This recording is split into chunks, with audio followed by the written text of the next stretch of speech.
Good evening to everybody. Welcome to this new webinar in a very busy time, actually, because we had just been released from the FOMC meetings. And in fact, some of you might have noticed that markets are completely crazy right now, exactly at this time. So this is another topic actually we can discuss about just just as a side. Of course, we are not going too far away from the scheduled topics of the webinar for today, which is of course going to be about volume and more specifically about volume profiling and what auction market theory is. So we're gonna talk about areas of interest of price as opposed as area where price actually didn't find any interest by market participants to make some interesting consideration both in terms of analysis and as a support of trading decision. Let's allow just maybe a couple minutes for letting everybody come in. And meanwhile, I'm just sharing my screen so we can prepare the, the, the workspace.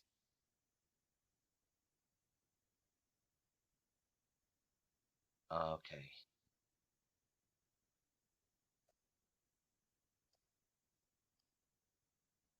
Here it is. It should be visible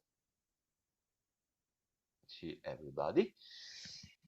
So today we're gonna introduce volume profile as one of the most relevant tools in the volume analysis. First of all, what is volume profile? It was kind of a revolutionary tool when it was launched in the 80s, because basically, as opposed at the ordinary volume indicator, which was the one we have talked about in our first webinar, so basically the volume histograms coming below every single bar, which basically was measuring volume time by in a in relation with time, especially if we are using a time-based chart. Volume profile is this tool you can see here on any right-hand side of my screens. This is a tool measuring and representing volume not on the x-axis, which represents time, but on the y-axis, representing actually price. That's another reason why it is called also, it can also be called volume by price and volume profile as well. The main feature of this tool, and I guess today is going to be particularly important because we're going to talk in a while what this kind of pattern would represent on the intraday basis. Volume profile, actually, it is composed by lots of volume histograms, exactly how the one we were talking about on our first webinar. The only difference is that those histograms are not vertical, they are horizontal, since they would represent how much volume was traded in every single tick the price has gone through. Okay, so it doesn't really give us a focus on time or on the single candle. It just shifts our focus on every single price level or specific price areas the price has traded. More specifically, just to make things simple and to be able, in order to be able to understand properly what we are about to discuss, normally there are four elements make building the volume profile itself. The first one, the most important one, is the POC, or it should be better calling it the VPOC, which stands for volume point of control. The volume point of control is the one you can see here marked with the magenta line, and it is very easy to spot because it would represent the price level, actually the single price tick, because it can always be only one single tick of price, where the most transactions have been taking place. In most of cases, even if it's not marked with a different color, you can easily spot it because it would represent the highest peak, the most relevant peak in volume within the entire profile. But let's just go one step behind that. Does volume profile come with different time frames? Well, of course, we can apply a volume profile in our chart with whatever time frame we prefer, but the thing that counts the most when we are aiming to profile a period, it is normally independent by the time frame we are using that tool in. We just need to decide what period actually we want to have profiled. That means we can decide whether to use a daily volume profile, like in this case. This is a volume profile of the session. So as you can see, it is representing all of the range we have been trading through since the opening of today, that's the 20th of September. So this is, in fact, the edges of the volume profile would exactly match the very high and the very low of the day. Okay, so this is a daily profile representing the whole session. Otherwise, we can decide to use a weekly profile, or in some other cases, a composite profile. A very nice example of that is given by the volume profile I have here in the chart you can see at the left-hand side of my screen. This one, the blue, is darker compared to those which are both daily ones. This is a composite volume profile. It is called composite because it is based on more than one session. More specifically, this one is representing 350 days. So it is what is called a long-term profile. And of course, what's the way to use profiles?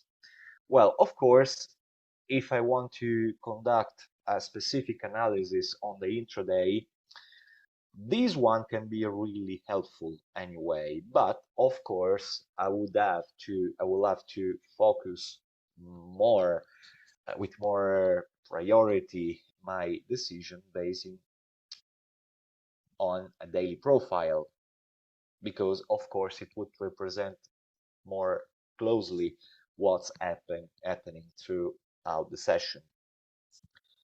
But I can still have nice evidences given by this one, because if that's the volume profile showing where we are in terms of from a wider perspective, so from the perspective of roughly 1 year of price and distribution of volume during that time, I can get some very interesting confluences given by the intraday, the combination between the intraday and this one.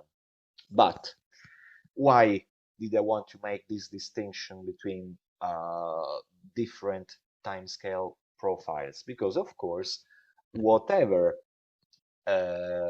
element we analyze in the volume profile, of course, it refers to the period of time we are looking at. So, specifically to the volume POC, so the highest peak in volume of the period. Of course, if we are looking at the volume profile, a daily one, it would refer at the price where we had the most transactions for the day, okay, for the session.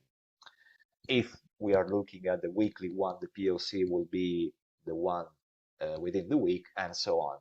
Okay, so it's always important to also decide what's the time scale we are analyzing or looking at. Now, volume POC is particularly important because since it shows us where the most volume has been trading during the day, so let's make the example basing on the daily profile.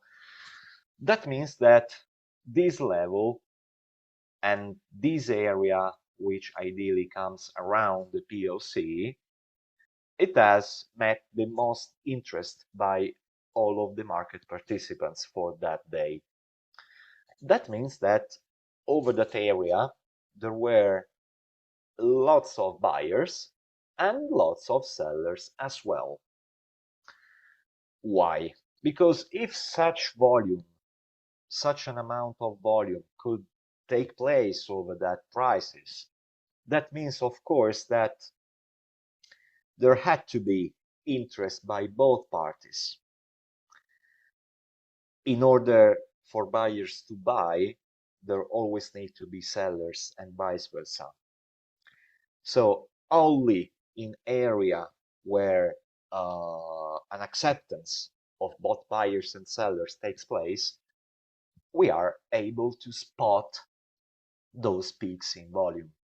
In fact, what kind of implications come with POC from a practical trading perspective?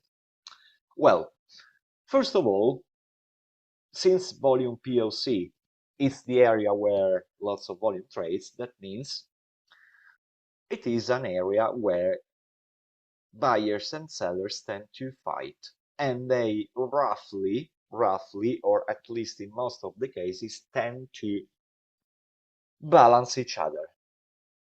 So we are likely to see, whilst we are close to the POC area, lots of volume buying, lots of volume selling, but basically market doesn't go anywhere. For this reason, because buyers and sellers equal each other. For this reason, POC areas should ideally, apart from some exceptions, it's ideally an area to trade really, really carefully if we consider that as a starting point for a trade. Ideally, the area of the POC should never be traded as a starting point from a trade. Why? Well, because of that confusion between buyers and sellers, first of all, but this statement just comes from a easy point of view. I mean, I don't want to go too I don't want to make it too technical, okay? But let's say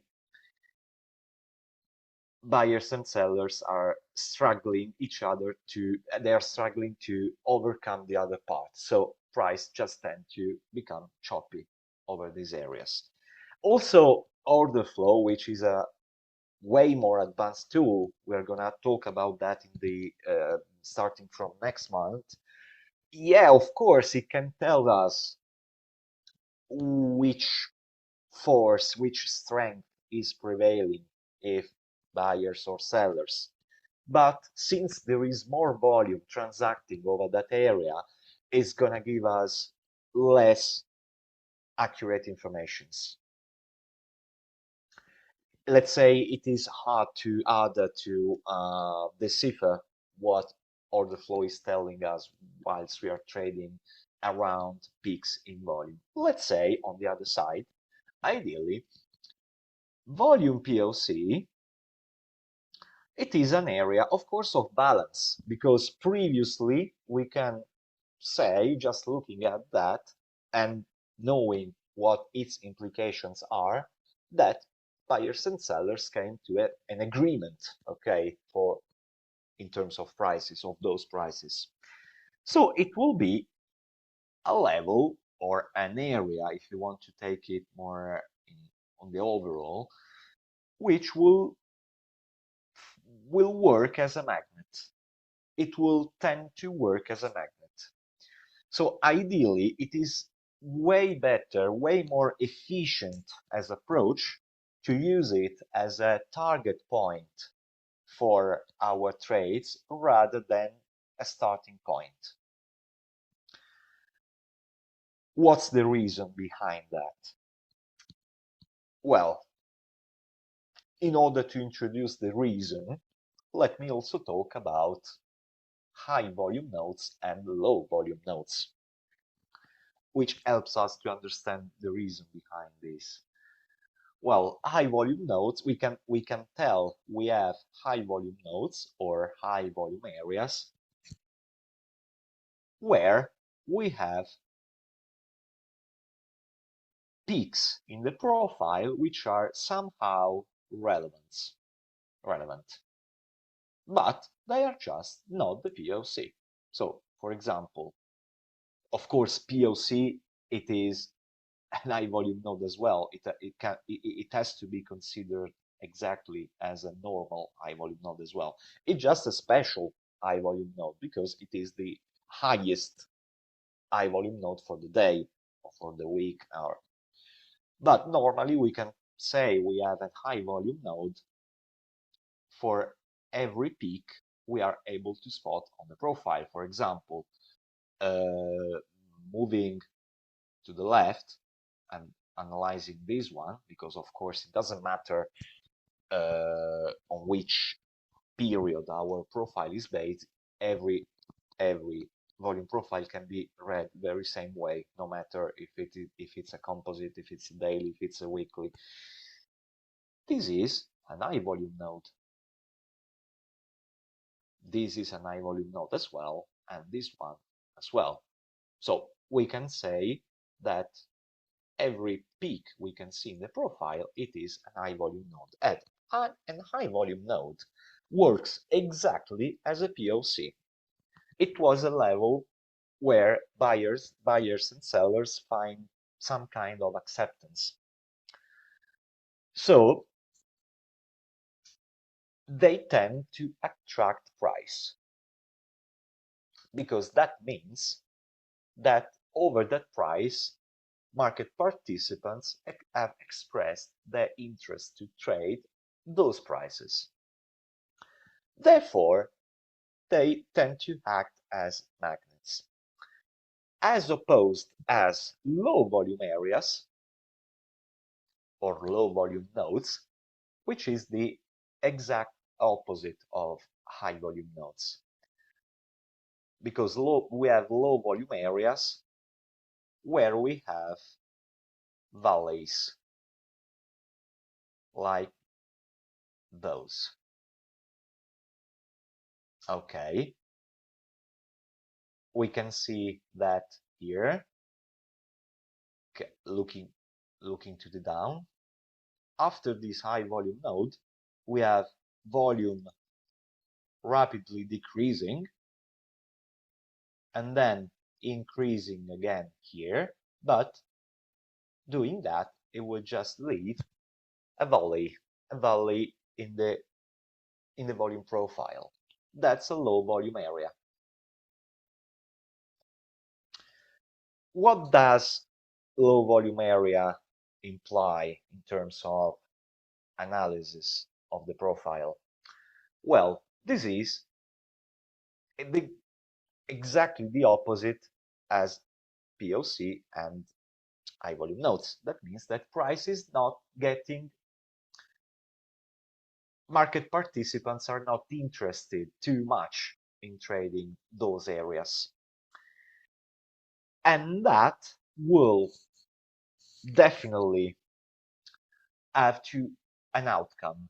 Price going away quickly from these areas. That means, for instance, let's assume price goes down from here, where we are, reaches this low volume area, it will tend either to quickly reject this area or still quickly traverse this area. Price won't tend to stay and trade too much those areas because there wasn't acceptance, there wasn't too much interest. And if there isn't too much interest in trading specific areas, that means that either buyers or sellers are, for them it will be easier to take control and overcome the other part. So in such an area, if we have a surge in buyers, in strength of buyers stepping in and starting to buy, it will be way easier for them to drive price away from this area rather than if we were, for example, on a POC or on a high volume area. This is what is called, in fact, rejection.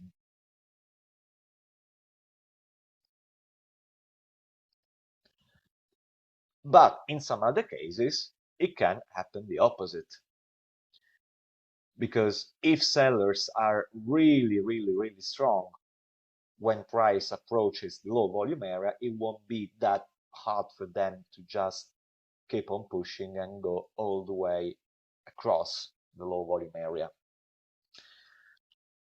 So now I guess the question is, of course, those could be the two possible outcomes. There are two possibilities market.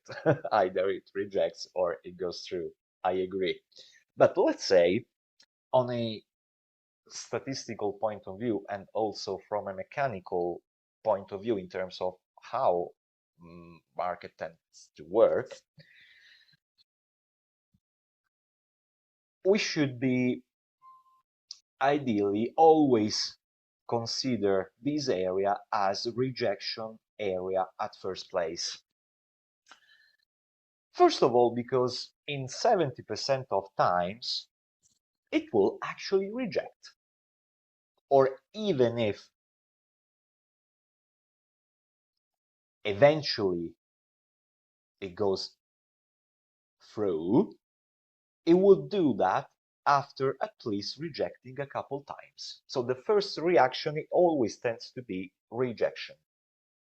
This is the first reason, which comes from pure statistic. Then there is another reason which comes from efficiency of our analysis. Why? Because if we think at price rejecting here, we said, where does it go, price, after rejecting a specific area like this one? We said price tends to go back to areas where we had acceptance, where we had interest.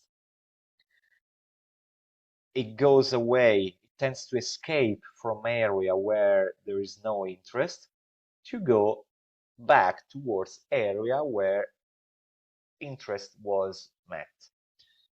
high volume areas. So ideally, if we look at this situation from here, we can see that a rejection of this area would immediately, well, quite quickly, tend to bring price back to this high volume node, which is the first point of attraction after we had spotted a rejection in one direction,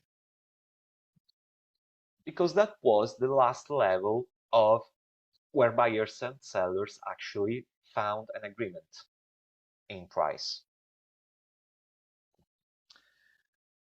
So if we look at that this way, we can easily determine, looking at every single peak we find throughout the different levels of prices, that after a peak, in some cases, volume decreases, creating what it looks like a valley, a low volume area. Or sorry guys, let me put this in the opposite way. It is just easier.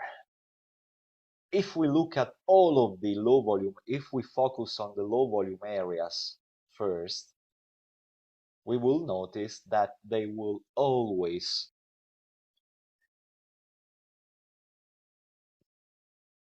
separate one peak from another peak, acting as potential split point between a peak and the next peak.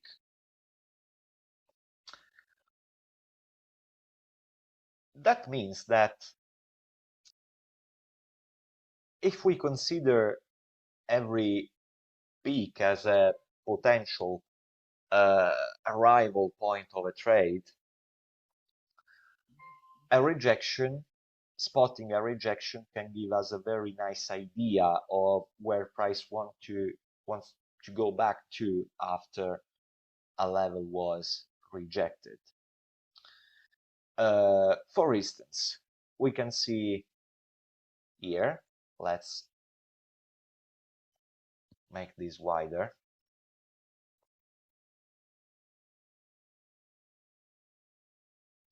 Okay. Well, it's not that clear actually. It's better to have it this way.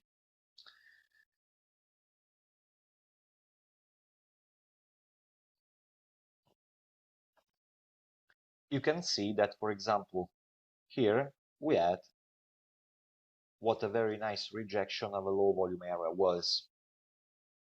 And where did price went back to? The first high volume node we had in the opposite way.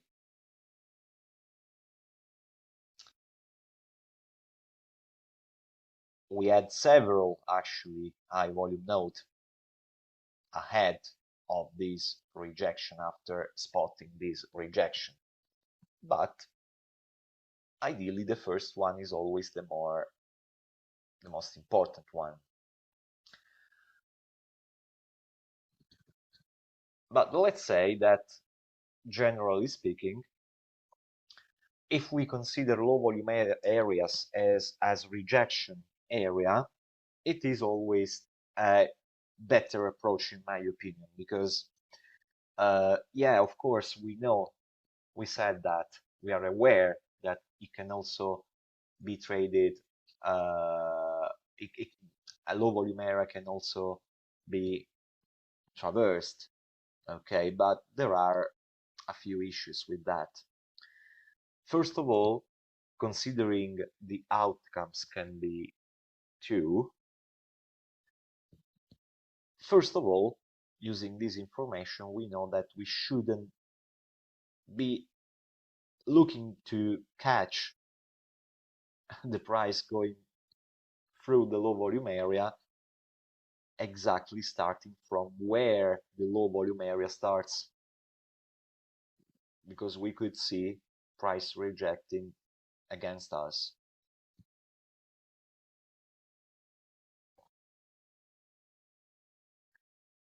On the other side, this can be an interesting information though, because if we are already on a trade and maybe we are in profit and we just want to let our position run, but we have maybe a low volume area ahead of us. For example, an interesting example can come from here. Let's assume we were short here, maybe getting in from somewhere here. Price is going in our favor, good, but we are approaching a low volume area.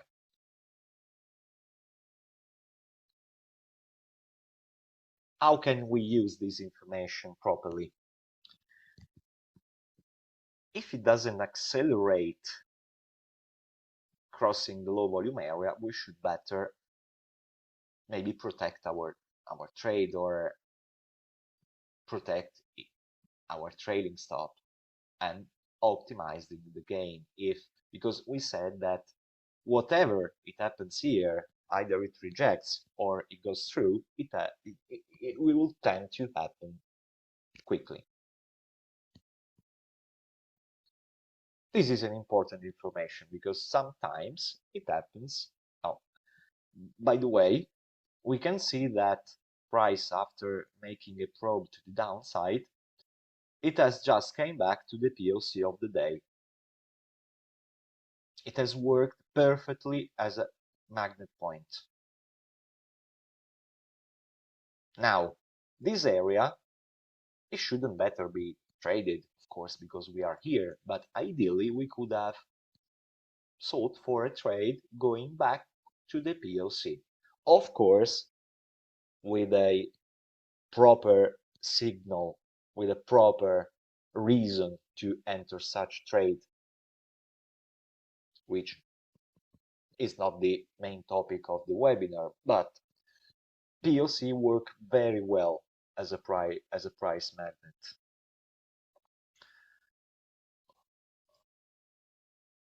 It is 8:30 here, so we have the speech from Federal Reserve. That's why price has moved so quickly, and there is an alert of an iceberg coming in. This is quite normal during such days. But back to the volume profile. Another important element to be taken into consideration is the value area. The value area is this part in blue you can see here on the daily volume profile. This also refers to the volume profile we are looking at. So in this case, it refers to the daily perspective. It's ideally an extension of the POC, as it shows 68.8% of volume. It encloses the 68.8% of the entire volume traded throughout the entire volume profile. Of course, this is another indication of interest.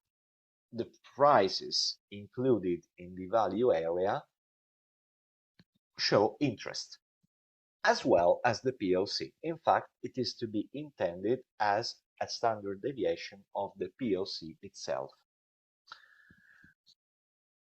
Of course, this gives us other informations as well, like, for example, if the POC is the most important price in terms of intraday reference, daily reference, if we are looking at the daily profile, the value area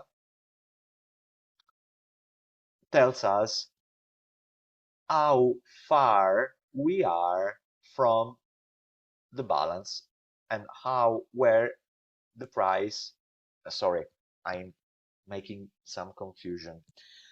Let's go back to the POC.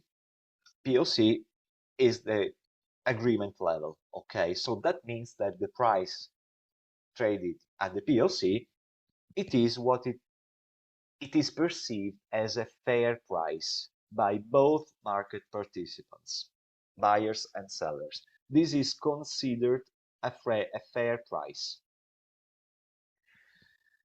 Of course, in accordance to perception of this as a fair price, automatically, whatever is below, it will be perceived as a discounted price. Whatever is above, it will be considered as a premium price. Okay? But when can we really say that price can really be considered as a discounted or a premium one? Well, value area gives us a very nice clue of that, because since value area is an area, it is also a range. It comes with an upper boundary and a lower boundary, which are respectively called value area high and value area low. Okay, which they would mark when a price starts to become perceived as premium, going beyond the value area high, and when a price can start to be considered discounted below the value area low.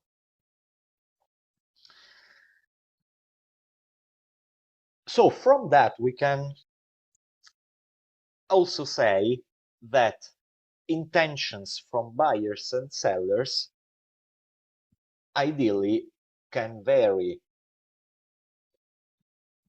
because of course when we are in discounted price we will tend to have buyers much more motivated to buy, since those prices will be perceived as cheap. Okay, but on the other side, sellers will be less willing to sell, because still price is perceived as cheap. So sellers, they're not very happy to sell. Now, in order to market to facilitate trades, we need both participants to agree. That means that there is no balance in discounted and premium areas. Intentions, let's talk just about intentions so far, tend to be imbalanced.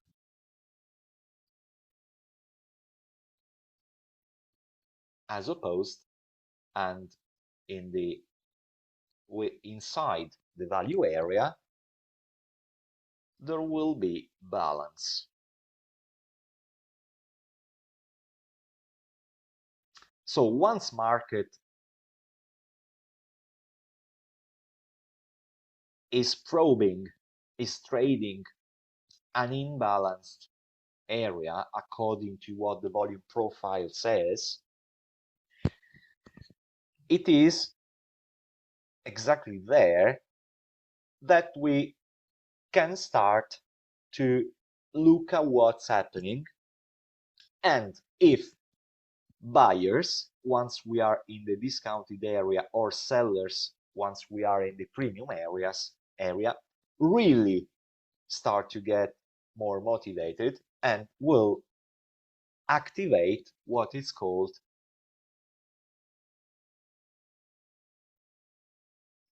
responsive selling,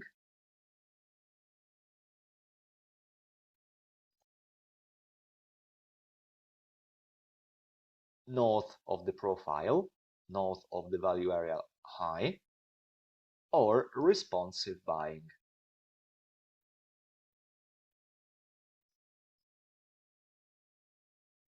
which is what tends to happen on the discounted area below the value area low.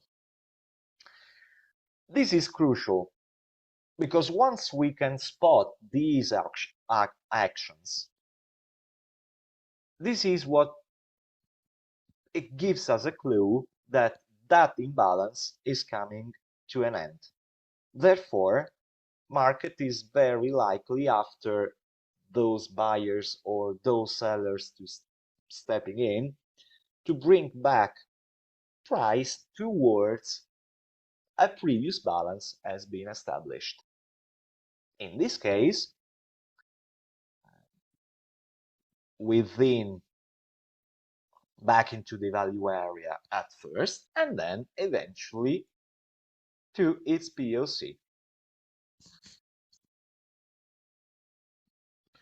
Those are the principles of the mean reversion to be spotted and traded looking at volume and how to use volume profile for a first analysis of where we have most important areas. Now, how can we apply all of these informations? Looking at profiles, well, let's make things simple. Okay. Let me just answer a question I've just spotted in the chat. What volume profile indicator should I use in TradingView? Well, ideally, you should go for, if you are doing an intraday analysis, I would definitely recommend daily profile.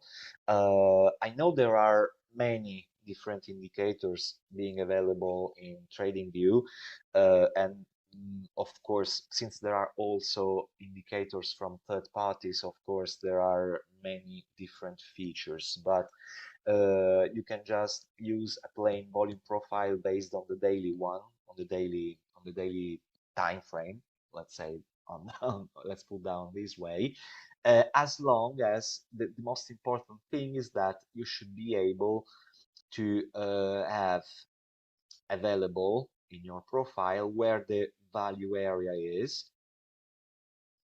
the POC marked, and be able to spot tick by tick what the volume histogram tells you in terms of volume traded. So then you don't really need to have a delta profile or maybe a profile showing the histogram divided into buyers or sellers. Just a plain profile will be perfect.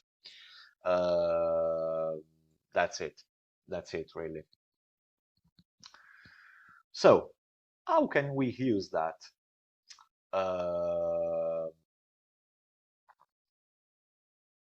Let me just erase something. Unfortunately, I don't know that much about TradingView because I'm not using TradingView. I have some of my trainees using that. They will just use plain volume profile, but actually there isn't a specific, unfortunately, indicator I can recommend because I don't know any of them. But I would just say going just for a plain one, it's perfect. Okay, so let's do that.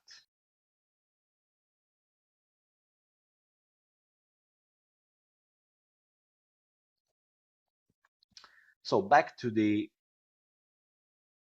prices, fair, premium, and discount.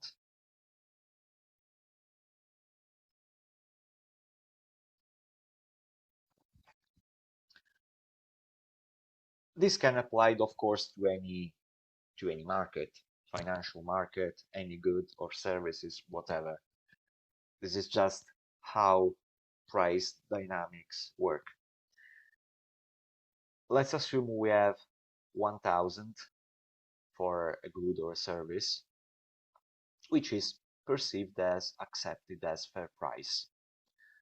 That means that a discounted price, a price which will be perceived as a discounted, will be 800, and the premium one will be 1200. Okay, good. As we said, we will have lots of people ideally wanting to buy here, and less people wanted to sell here. So many buyers will try to buy. They won't be able to do that, though, because in order for them to buy, they need somebody to sell what they are willing to buy. So we will have some transactions available here, not so many. They will be limited to what actually the availability is, how much people are also selling at discounted price. Same thing at premium areas. It would just be the opposite. More people willing to sell and less willing to buy. Unlike those areas, on fair prices, we will have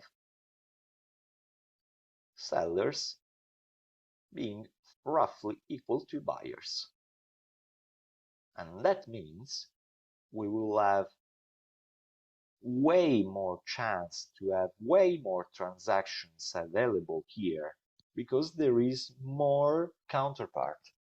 So we will have more trades because being there, more participation being there will actually facilitate trades.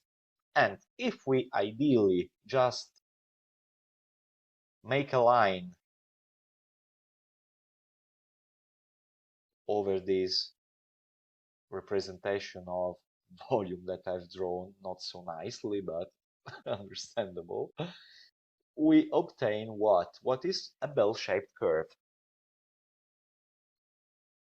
which is ideally the representation of what an auction is. And it is a shape that very often is occurring in the volume profile representation. As we can see where we have the highest peak of the bell, that's the fair price, represented perfectly by the PLC and by local high volume node, like in this example here. That's not the PLC, but still it is the highest peak of this bell-shaped curve, which is a distribution, which actually is showing us how volume was distributed over within that auction. An auction is an area of acceptance. It doesn't last forever, of course. That means we won't be having every time we go to the discounted area responsive buyers stepping in and expressing that imbalance in favor of buyers. But otherwise we would be having always ranging markets. It will be too easy to trade. But still, low volume areas, you may have noticed that at the end of a bell-shaped curve like this one, we often have a low volume area, which we said it can easily act as a rejection point. Now, rejecting a low volume area which is below, it kind of works as a border of this auction area, this bell-shaped curve. By that low volume area being rejected, we have the evidence of what? One of the evidences of responsive buying, in this case, taking place, because that would mean price doesn't want to leave this area of acceptance, doesn't want to leave these auctions, so it is still accepting and still perceiving those price respectively as premium, fair, and discount. So if the boundary of this area was rejected, we are very likely to come back to what its fair value, its fair price was. Of course, this is an approach we can apply to any volume profile and to any area of the volume profile. No matter if it is just a single distribution curve, distribution bell-shaped curve like this one, or but it is a partial area of a larger profile, or if it is a bell distribution curve involving the entire session, as often happens. In many days, we have the daily profile showing exactly or something very similar to a perfect bell-shaped curve, which is also called the D profile, because it reminds like a D letter. In this case, it is very simple, because what does it imply? That the lower part, it will be treated as a discount. It will identify, it will mark discount price perceived as discounted, opposite thing at the top, and what's in the middle. Ideally, the POC will tend to be in the middle of a distribution curve. It will be its fair value. So once we can spot the rejection at the very low, which of course it comes with low volume, it will come with low volume, of course, because at the very low of the day, which also will be the lower edge of the profile, we will see a decrease in volume, and most of the time it will be a smooth decrease. So the edge, a proper edge of a daily profile, will need to be like kind of tapered. Okay, the end should be tapering toward the 0 point then. Well, today, what's happening? As we can see, at the moment, we are trading in an imbalanced area. We are quite discount, okay? We are trading what, according to what the profile says right now, we are at a discounted price. So ideally, we should do what, according to the theory, the auction market theory, and its easiest application of responsive buying or responsive sellers. We should be better looking to buy. I mean, we don't have to buy right now just because we are on a discounted area, but we are in an area where it is more likely to develop a responsive buying action. If the order flow, if a candle patterns, if volume, intended as we intended that last time,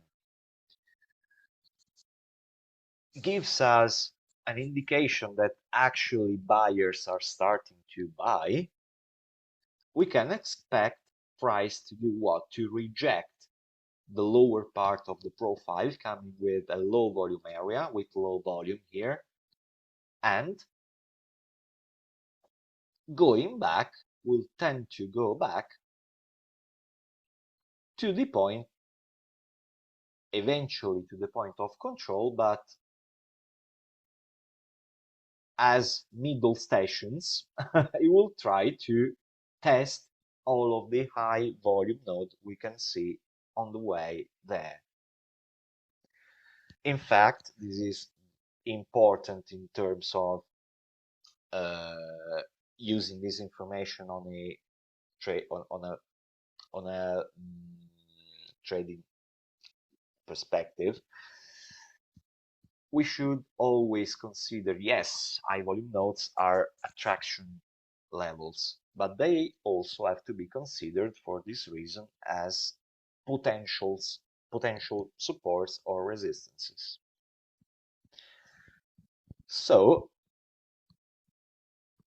the most important high volume node, of course, it is always the POC, or a particular relevant peak in volume within the volume profile. Let's assume we had a very high peak here, but the POC is still here. Of course, we need to be really careful to that, because it will tend to act more strongly as a resistance, especially if price hasn't go past it yet. It will tend to go like this if it really works as a support in the favor of our trade. So ideally, on every high volume node we find in the way between our entry point and our target point, we should always be careful to see what happens, what price does, what price develops when we reach that high volume node. Of course, the more prominent that high volume node is, the more careful we will have to be in terms of managing the trade and eventually optimizing the profit. Next time, of course, this is a basic lecture of the volume profile, but I hope you can find it helpful in order to filter out your analysis and maybe have new ideas in how to combine things together. Okay, I think that's all for tonight, guys. Next time we will talk about the twin tool of volume profile, which will be the TPO profile, also known as market profile, which comes ideally in conjunction with the volume profile, helping to determine which level can be important and how to determine acceptance in terms of price. And of course, after introducing market profile as well, we will also talk about market asymmetries, which is actually something very interesting to look at from the market profile perspective. Thank you everybody once again for your interest and participation. See you next Wednesday, of course, same time. Same time. Thank you, Eduardo. Thank you. It was a great webinar. Have a good night, everybody. Thank you, Alex. See you next week. Cheers. Bye, Bye-bye. bye, bye.